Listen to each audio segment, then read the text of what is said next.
With the release of Puss in Boots: The Last Wish, I figured it would be the perfect time to stop and rank all of these 6 movies in the Shrek franchise from the worst to the best. Let's get started.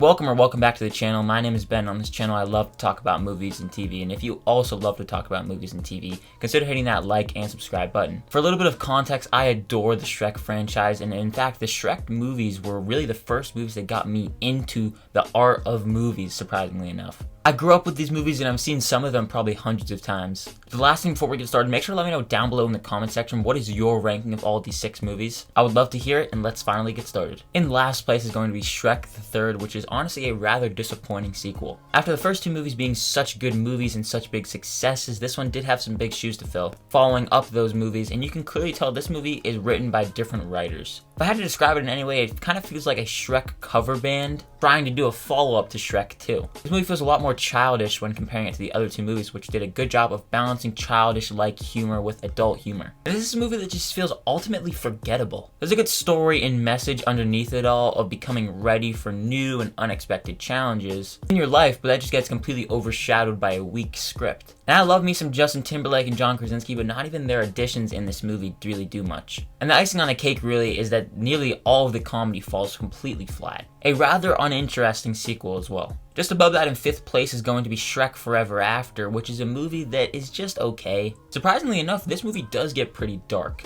I honestly feel like that's even a detriment to it. This is a movie that once again lacks the charm of the first 2 Shrek movies. I'll give it this, it's not as boring as Shrek the Third per se, and there are some interesting ideas played with here, but it just has a story that we've seen so many times done before, plus with a much bigger impact that kind of plays with It's a Wonderful Life. But so many movies have done the It's a Wonderful Life movie trope before, and in here the story just feels very tired out. Some of the heartfelt moments work here, like Shrek regaining his love for Fiona. Rumpelstiltskin is a weak villain that practically just whines the entire movie. This is unfortunately an underwhelming finale. And just for reference, these next 4 movies are movies that I do thoroughly enjoy and I would give a thumbs up to. In 4th place is going to be the newly released Puss in Boots: The Last Wish, which is another fun adventure in this franchise. If you want to hear my full thoughts on this movie, I'll leave my review linked right up above. This movie feels like a breath of fresh air for many reasons. One, it has colorful and vibrant animation that is new for the DreamWorks movies at least. They added new memorable characters, specifically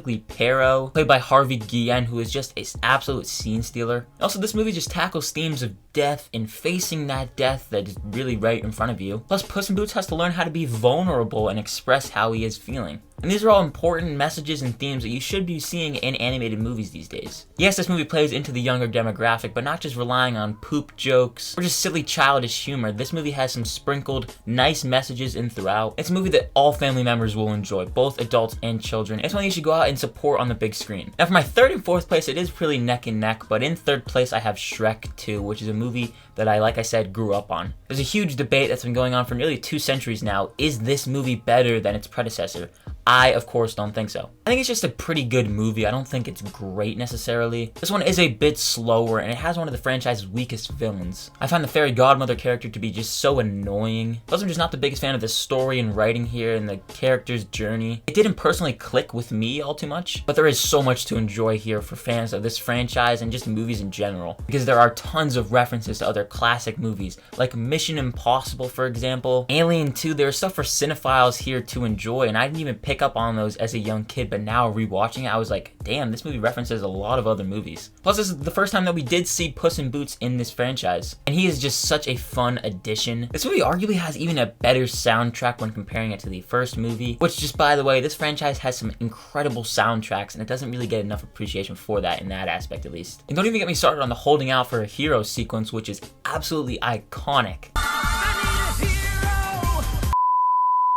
Talk about a scene in a movie that'll just get you pumped up. This movie is not as good as its predecessor, but it is still an enjoyable time overall. In 2nd place, I have the spin-off from 2011, Puss in Boots. After the underwhelming finale to the Shrek movies, they decided to take a new route and do a spin-off, and this just feels like a return to form for the franchise. This is a much more mature animated movie. It feels a lot like a just straight up Western. Don't get me wrong, there is plenty for younger kids to enjoy in this one, as it has such charm and wit, returning again to the great writing from the original 2 movies. It's cleverly written as well. I've always been a bit iffy on DreamWorks animation, if I'm being completely honest, but here the animation is great. The solid voice cast with Banderas leading it, he's just superb per usual. Plus Humpty Dumpty, there's an argument to be made that he is the best villain of this franchise. I mean, he's nothing crazy, but there is an emotional tie between him and Puss in Boots. It is established pretty early on, and it gets fleshed out. The moment when, spoilers, Humpty finally turns on Puss, there's a bit of emotional punch there. Maybe that twist is a bit predictable, yeah, and just this movie as a whole, it doesn't really reinvent the genre per se, but it doesn't need to, because this is just a fun adventure that is just a total return to form for the Shrek franchise. But coming in first place is going to be the classic original Shrek movie from 2001, which was arguably one of my favorite animated movies ever. There are very few things in this movie holding it back from being damn near 5 out of 5 A+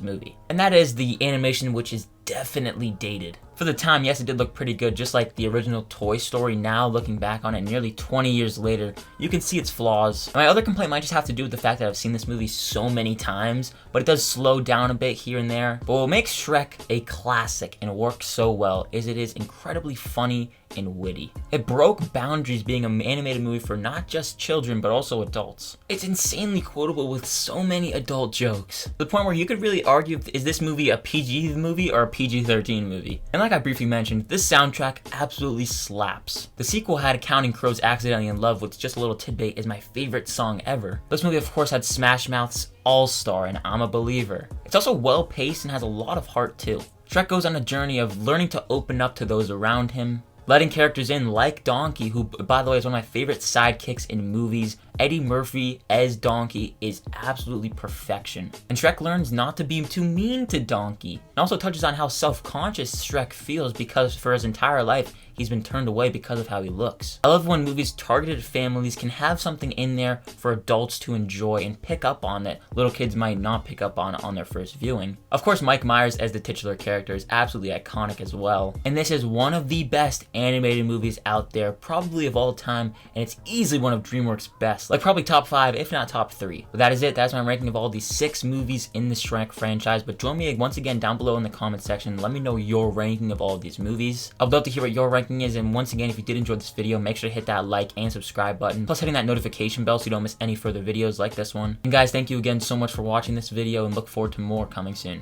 My name is Ben. People call me Meter, and I'll see you guys in the next one.